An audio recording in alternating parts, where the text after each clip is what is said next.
నిన్నటి రోజు ఆంధ్రప్రదేశ్ ముఖ్యమంత్రి నారా చంద్రబాబు నాయుడు గారు మడకసిరకు రావడం చాలా సంతోషం. ఒక ప్రభుత్వ కార్యక్రమాన్ని చాలా సాదాసీదాగా బలవంతపు తరలింపు లేకుండా ఆ సభను నిర్వహించడం చాలా సంతోషంగా ఉంది. ఏ ప్రభుత్వ కార్యక్రమాలైనా కూడా ఈ ప్రభుత్వాలన్నీ భవిష్యత్తులో ఏ ప్రభుత్వాలైనా ఇది కొనసాగించడం మంచిది అనేది నా అభిప్రాయం. కారణం ఏమంటే ఒకప్పుడు జనం తరలింపు అవసరం, ఎందుకంటే ఈ ప్రసార మాధ్యమాలు లేనప్పుడు, ఇప్పుడు ఈ సోషల్ మీడియా కానీ ఎలక్ట్రానిక్ మీడియా ఉన్నప్పుడు ప్రపంచమంతా చూడొచ్చు. 10 మందితో జరిపిన ఇష్యూ ప్రపంచమంతా తెలపచ్చు. అటువంటి ఒక మంచి ప్రయత్నం నిన్న జరిగింది.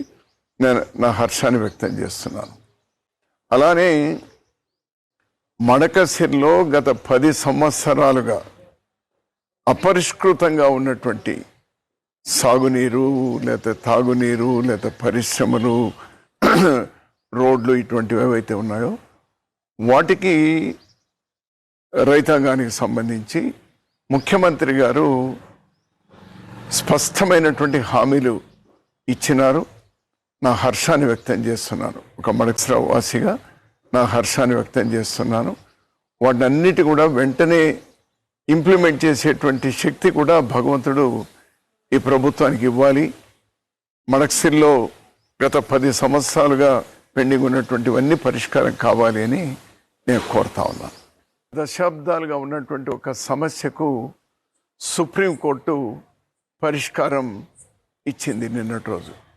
7 ధర్మాసనంలో ఉన్నటువంటి జడ్జీలు ఒక మంచి నిర్ణయాన్ని వెల్లడించినారు, తీర్పునిచ్చినారు. ఎస్సీ ఎస్టీలో వర్గీకరణ జరగాలి, అందరూ సమానంగా రావాలి అనేటువంటి దాంతో ఇచ్చారు. మనస్ఫూర్తిగా నేను హర్షిస్తా ఉన్నాను.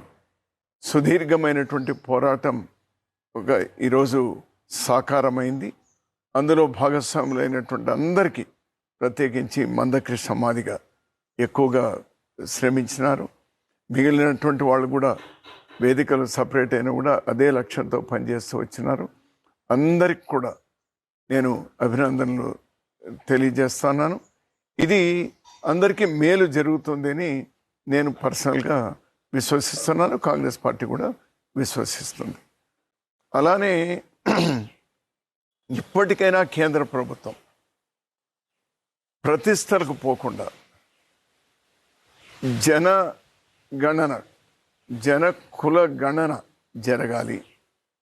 ఇప్పుడు ఎస్సీ ఎస్టీలో కూడా వర్గీకరణ జరగాలంటే ఇందులో 59 వర్గాలు ఉన్నాయి ఎస్సీల్లో, అదేవిధంగా ఎస్టీలో కూడా చాలా ఉన్నాయి. ఎవరు ఎంత అని తెలవాలి కదా. ఎస్సీలు ఎందుకు ఉన్నారు, ఎస్టీలు ఎందుకు ఉన్నారని తెలుసు అంతే. అందులో ఉపకులాలు ఎన్ని ఉన్నాయని తెలియదు కదా. అవి తెలుసుకోవాలంటే కుల జనగణన జరగాలి. So this the right time. ఇంకా ఆలస్యం చేయదు. ఇది దేశానికి అంతా సంబంధించింది. ఇప్పుడే అందరూ ఏమడుగుతున్నారు, మేమెంతమంది ఉన్నామో మాకంత వాటా రావాలి అని. తప్పేముంది ఏంటాను నేను. అందులో మెరిటే వస్తారు, మెరిట్ లేని వాళ్ళు ఎవరు రారు. సో దీనికి కేంద్ర ప్రభుత్వం వెంటనే అంగీకరించాలి. తక్షణమే ఈవెన్ దళితులకు కానీ, లేదా ఎస్సీ ఎస్టీలకు, బ్యాక్వర్డ్ క్లాసెస్కి, ఈవెన్ ఉన్నత వర్గాల్లో ఉన్నటువంటి పేదవాళ్ళకు కూడా మేలు జరగాలంటే ఇది వెంటనే కుల జనగణన టేకప్ చేయాలని మరోసారి కేంద్ర ప్రభుత్వాన్ని డిమాండ్ చేస్తున్నాం. పెరియార్ గారు, అంబేద్కర్ గారు, బిపి మండల్ గారు, వీళ్ళందరూ కూడా సుదీర్ఘమైనటువంటి పోరాటాలు చేసి ఈ కుల జనగణన జరగాలి అనేటువంటి డిమాండ్ చాలా రోజులుగా ఉంది. ఇదేం కొత్తదేం కాదు.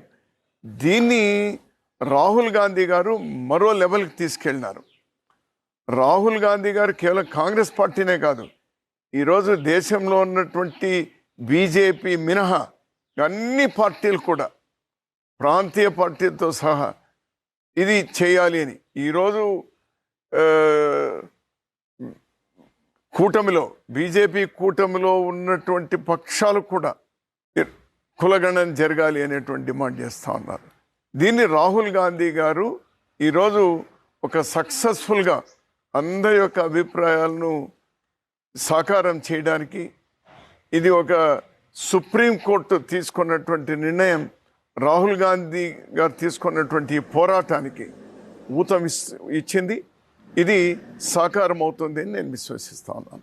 కేరళలో భారీ వర్షాలతో వందలాది మంది చనిపోవడం, చాలా భయానకమైనటువంటి పరిస్థితి ఉండడం, రాహుల్ గాంధీ గారు రాజీనామా చేసినా కూడా వైనాడ్ ఎంపీగా అతను, ప్రియాంక గాంధీ గారు చాలామంది వెళ్ళొద్దు, అక్కడ చాలా ప్రమాదకరంగా ఉంది అని హెచ్చరించినా కూడా అక్కడ ప్రాణాలు కోల్పోయినటువంటి కుటుంబాలను, మరి అక్కడ ఇబ్బందుల్లో ఉన్నటువంటి వాళ్ళను పరామర్శించడానికి నిన్నటి రోజు వాళ్ళు వెళ్ళడం, ఆ వర్షంలో తడుచుకుంటూ ఆ బురదలో వెళ్తూ వాళ్ళందరికీ కూడా ఒక ధైర్యాన్ని ఇస్తూ, అటు ప్రభుత్వానికి కూడా మేము బాసటగా ఉంటాం, రాష్ట్ర కేంద్ర ప్రభుత్వాలు అందరూ కలిసి పనిచేద్దాం, రాజకీయాలకు అతీతంగా వాళ్ళకి అండగా ఉండాలి అనేటువంటి ఒక అప్పీల్ చేయడం అనేది ఏదైతే ఉందో నిజంగా మానవత్వం కలిగినటువంటి ఒక నాయకుడిగా రాహుల్ గాంధీ గారు నిన్న ప్రదర్శించినారు. రాజకీయాలకు అతీతంగా ఇటువంటి విపత్కర పరిస్థితులు వచ్చినప్పుడు కలిసి వాళ్ళకు అండగా ఉండవలసినటువంటి అవసరం ఉంది. రాహుల్ గాంధీ గారిని, ప్రియాంక గాంధీ గారిని నేను మనస్ఫూర్తిగా అభినందిస్తా ఉన్నాను.